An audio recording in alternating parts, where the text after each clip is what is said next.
দেখেছো আমার গায়ে এখনো আমার তিন্নির লোমগুলো লেগে আছে। আমি ওরকমই ঘুমিয়ে গেছিলাম। বাচ্চাটা আমার মারা গেছে সকালবেলা 9টার সময়। মেডিসিন দেওয়ার পরে আর আধা ঘন্টা 50 মিনিট সার্ভাইভ করতে পেরেছিল। ভিতরে খুব কষ্ট হচ্ছিল। লাস্টে ওই হয় না, লাস্ট মোমেন্টে মানুষগুলো কীভাবে মারা যায়, ঘর ঘর করে একটা লাস্ট একটা হয় না, লাস্ট ব্রিথ, ওটা করে মারা যায় না। আমার কোলে ছিল যখন ও মারা গেল, তখন আমার কোলে ছিল, আমার হাতে ছিল। দুদিনের জন্য কলকাতা গেছিলাম পুজো দেখার জন্য। ওই সমস্ত ভিডিওগুলো এডিট করে এখনও পোস্ট করা হয়নি। আর সিরিয়াসলি বলছি, মানে পোস্ট করার ইচ্ছেও করছে না। আর পোস্ট না করলেও ও ভিডিওগুলো বেকার, মানে পরবর্তীকালে ওগুলো কেউ দেখবে না। মানে লটস অফ ইমোশনস, হ্যাঁ না, পার্সোনাল ইমোশন সামলাবো না ইউটিউব ফেসবুক সামলাবো, তাই না? আমার মানে এখানে ছাদের মধ্যে বাচ্চাটা ঘুরে বেড়াতো। এখন ওই ঘরের মধ্যে দুটো বড় বাচ্চা আছে আর একটা ওদের বাচ্চা আছে। ও একটা বাচ্চাও দিয়েছিল। মানে প্রতিবারে কি হয়, আমার মেয়ে খরগোশগুলোই মারা যায়, ঠিক আছে? 1 বছর আগেও সেম, 3 বছর আগেও যখন ওকে নিয়ে আসি আমি, আমার তিন্নি ছিল একটা, তিন্নি আর তার না। 1 বছর আগে ওদেরকে 2020 সালে ওদেরকে এনেছিলাম। লকডাউনের পরে ওদেরকে দুজনকে নিয়ে এসেছিলাম, কারণ ঘরে একলা ছিলাম, একলা থাকতাম, ভালো লাগতো না। 2020 সালে ওদেরকে নিয়ে এসেছিলাম, তিন্নি আর তান্নাকে। তার মধ্যে তিন্নি কি হলো, 1 বছর পরে বাচ্চা দিল। যেখানে খরগোশগুলো খুব তাড়াতাড়ি ম্যাচিউরিটি চলে আসে, খরগোশগুলোর মধ্যে তাড়াতাড়ি বাচ্চা দেয় ওরা। 6 মাস 8 মাসের মধ্যে ওরা বাচ্চা দিয়ে দেয়। সেখানে আমার তিন্নি প্রায় 1.5 বছর পর বাচ্চা দিয়েছিল।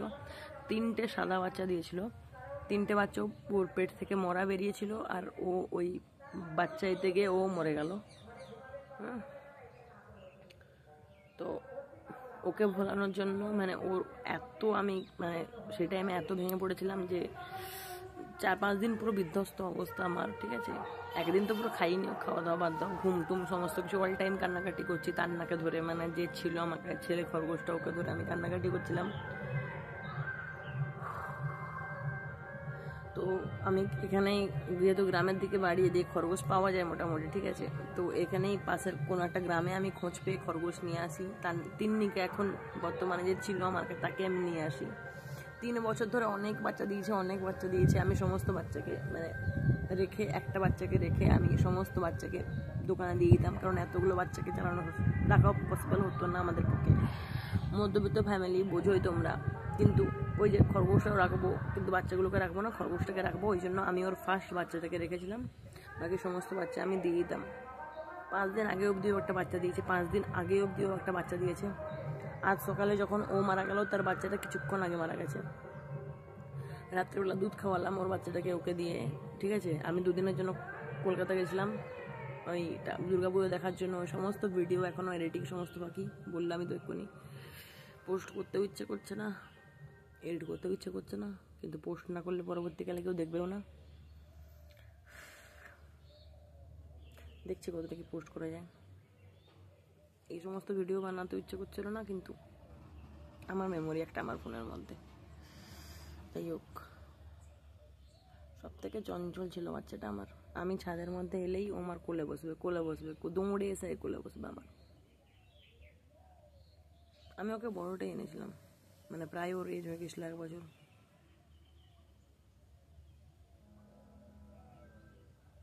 চার বছরে তাহলে বাচ্চা উঠাল আমার, 4 বছর বাঁচলো। একটা খরগোশ 8 বছর বাঁচে, ও 4 বছর বাঁচলো। যখন কালকে দেখি তখন দরজার গোড়ায় বসে আছে, একদম মানে নেতিয়ে গেছে পুরো। ওরকমভাবে আমি ওকে নিচে নিয়ে গেলাম, আমার কাছে রাখলাম, দুটো ডাইজিন খাওয়ালাম, যে যদি পেটের কিছু খারাপ হয়। খাওয়া দাওয়া করছিল না। সকালবেলা যখন দেখি একদম ঘাড় কাজ করে ফেলেছে, তখন আমি ওকে হসপিটালে নিয়ে গেলাম। গ্রামের দিকে বুঝতেই পারছো, একটাই ডাক্তার আছে, ভেটেরিনারি পশুর ডাক্তার যে আছে। একটা ইঞ্জেকশন দিল ওকে, একটা কিছু ওষুধ দিল, গরম দুধের সঙ্গে ওকে খাওয়ালাম। বলছি যদি আধা ঘন্টার মধ্যে বাঁচে তাহলে বাঁচবে, না হলে না। আধা ঘন্টার মধ্যেই ঘাড় কাত করে গেল, চোখগুলো পুরো উল্টে দিল। কোলে নিয়ে বসছিলাম, স্টিল কোলের মধ্যেই মারা গেল। সব থেকে চঞ্চল ছিল বাচ্চাটা আমার। ওর একটা স্মৃতিও রাখতে পারলাম না যে ওর বাচ্চাটাও মরে গেল।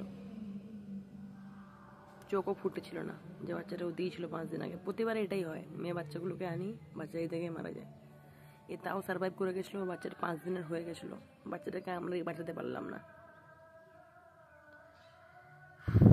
আরেকটা বাচ্চা ছিল বড়, ও বাচ্চা দিয়েছে রিসেন্ট, ব্ল্যাকটা, যেটা তোমরা দেখে থাকবে ইউটিউব ফেসবুকে আমি পোস্ট করি। ব্ল্যাকটা একটা বাচ্চা হয়েছে, হোয়াইট বাচ্চা। ও দুধটা খাওয়ালেও বেঁচে যেত, কিন্তু সকালে যখন চোখ খুলে দেখি বাচ্চাটাও মরে গেছে। আর এদিকে আমার তিন্নি মানে ছটকাচ্ছে, মানে লাস্ট মোমেন্ট যেটা হয়। নতুন খরগোশ কি আনবো, কারণ পাচ্ছি না থাকতে ওকে ছাড়া। নতুন খরগোশ কি আনবো দেখছি। যারা পেটের প্যারেন্টস হয় না, খুব ফালতু অবস্থা ওদের এইসব জিনিসগুলো। এগুলো শ্যুট করা, এগুলো সবাইকে দেখানো, ওখান থেকে আবার যদি কমেন্ট পাস হয় ভিডিও বানাতে ইচ্ছে করছে এই টাইমে, বা কিছু করছে না করছে ইচ্ছে করছে না, ওই জন্যই সকাল 9টায় মরেছে আমার তিন্নি। এখন কটা বাজে? 4:25। খাওয়া দাওয়া নেই, কিছু নেই, ওরকমভাবেই দেখো না। ওর লোমগুলো এখনোই দেখো, ওর লোমগুলো এখনও গায়ে লেগে আছে আমার।